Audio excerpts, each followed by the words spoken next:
Hey everyone, it's Riley, and today I want to walk you guys through the digital planners that I will have available for 2023. So I will be honest, getting digital planners ready is one of the things that kind of completely slipped my mind until the very end of this year. So I did not do anything elaborate. I did not do anything fancy. What I have for you guys is a free version and a paid version of a very minimal planner. And then throughout the year, I want to try to do the same thing that I started doing last year, where every month I make a video setting up a theme in this journal, and then I have that theme for sale in my shop if you want to add that, or you can go in and make your own theme. It's basically just like a blank bullet journal, but it has links to what you're going to need, links to all your different pages and stuff like that. So it's very minimal right now. You can decorate it yourself, or you can have my decorations in your journal. But today I just want to walk you through what the different options are, what the journal is like, and then I'm going to set it up for 2023. So if you're interested in any of these options, the free one or the paid one, or you're interested in some of my other journals, digital or physical as well. I've got like a digital reading journal, a digital budget journal, and then I have some physical journals that I just recently launched that I'm so excited about too. If you're interested in any of that, head to the description. So if you enjoy content like this, please don't forget to subscribe and like this video, and tag me on Instagram. If you end up using this journal for yourself, either of these options, and you like it, please do tag me over there. All right, so there are two colors for this digital journal. This one is going to be called Moss and the other one's called Clay. I'll show that one to you after. The colors and the little design on the front, they are all meant to match my physical undated planners and journals that I just recently launched. And again, all that's going to be down below, but it's the same paper airplane design, similar sort of cover page, and the whole thing is supposed to look as much like an actual bullet journal as possible. So the cover here has some links along the side. There are clickable links throughout the entire journal. So this one has a link for 2023 that will take you to the 2023 title page.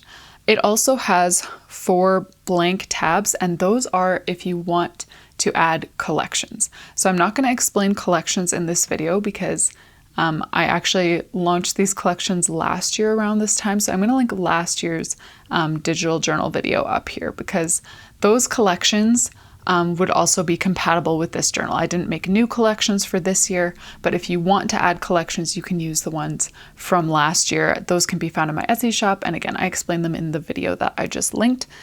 So if you would like to add collections, you can just write the name of your collection on the tab, like health or finances, whatever.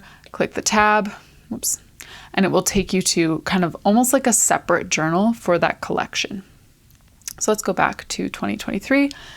So all of the pages in the journal have this in the corner as well. You can go to my Instagram, my YouTube, or my website in case you want inspiration or to shop for some bullet journal themes for you to paste in. So let's go into the yearly spread. So you can either click the 2023 tab like I just did, or you can actually just turn the page. I'm using GoodNotes for this, but of course you can use other apps if you'd like. So let me talk a little bit about the navigation, and then I'll go more into the spreads that we have here. So the navigation up here, the tabs on the top and the left stay the same throughout the entire journal. So up at the top, again, we've got our index and then 4 blank tabs for your potential for collections. Then along the side here, we have a tab for 2023, which will take you to the title page that we're at right now, January, February, March, and so on all the way down. So those ones don't change no matter where you are in the journal. But the tabs on the right side here do change. So this is how you navigate within the month or the place that you are. So right now we're navigating within the yearly spreads. So we have the title, index, and then 2 pages of future logs. But when you're actually in a month, then you'll be able to have the monthly title, monthly calendar, whatever. So let's take a look now at the actual spreads. Obviously we've got a title page here. And again, it all goes along with the theme of the journals that I launched. So we've got a name page this journal belongs to, and then a 2023 title. And if we either tap index there, or just turn the page, we'll go to the index. So from the index, you can access all the same things that you can access from these tabs here. So all of the months are listed here, but you can also jump to the first weekly spread in each month if you click that. Then there's a spot for your 4 collections. And again, you can write in the name of the collection that you have. and then again for my YouTube channel and my Instagram. So that's the index. Then we can tap or turn to get to the first page of the future log here. So the future log is split across 2 different pages. This one has January to June. The next one has July through to December.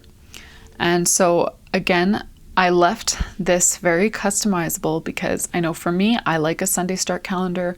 Lots of people I know like a Monday start. So I didn't put calendars in here. I sectioned off this top part in case you want to either draw in a calendar, or you could like separate this, whatever's helpful for you. I love some kind of visual separation in my future log.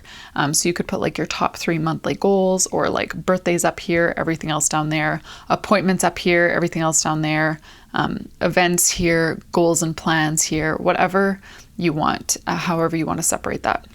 So those are all of the yearly spreads. Now, after the yearly spreads, the whole journal is blank. Everything is still accessible with the hyperlinks, but so when we go, for example, here and click on March title, it's just going to take you to a blank page, which is where you should put your March title. Then we can navigate within March, so we can go to the calendar spread, again, blank, week 1, week 2, and so on. So the hyperlinks are all fully functional, but after you get past the yearly spreads, it's up to you to fill the journal. So you can fill it either with spreads from my Etsy shop, which again is linked below, or you can draw in your own spreads. I'm going to show you a couple that I have. I'll show you in the clay journal though. So how about I take you to the other options? So like I said, this is moss. This one here is clay, and these will actually be available in my Etsy shop. Even though I tried to make them for free, Etsy made me charge $1 Canadian. So I'm really sorry about that, but they will be in my Etsy shop for as close to free as I can. So again, we've got our clay journal. All of the features are the same. It's literally only the color that changed. So I'm not going to talk too much about these pages. And then again, once we hit the monthly spreads, everything is blank. So I do have some stickers that you can certainly add to your journal here. So let me just paste some in. I've got, for example, some calendar stickers that just look like the page here. So you can line it up with the page. That's almost lined up, but not quite. I'm not going to take the time to bother doing that. So here we've got just like a plain calendar, or I've got a calendar with like a focus box along the side that again, you can just line up with the page. I've got a bunch of different weekly spreads here. Let me show you one of the weekly spreads. And these will be available in my Etsy shop. And like I said, I hope to do like monthly themes on my YouTube channel and have those in my Etsy shop. That obviously won't be as like plain and just kind of boring as these. But if you want some plain boring spreads that you can just go in and decorate, this would be a good move for you. And again, those will be linked down below. So that's how this journal can be used. And yeah, the hyperlinks are fully functional. So within each month you can navigate on this side, and then this stays the same throughout the whole thing to get you to the yearly spreads, different months, whatever it is that you need. And if you ever want some more inspiration, you can just click these links down in the corner to get to my socials. Thank you all so much for joining me to go over this digital journal for 2023. If you have any questions about it, let me know down in the comments, and don't forget to check the description box for any of the links.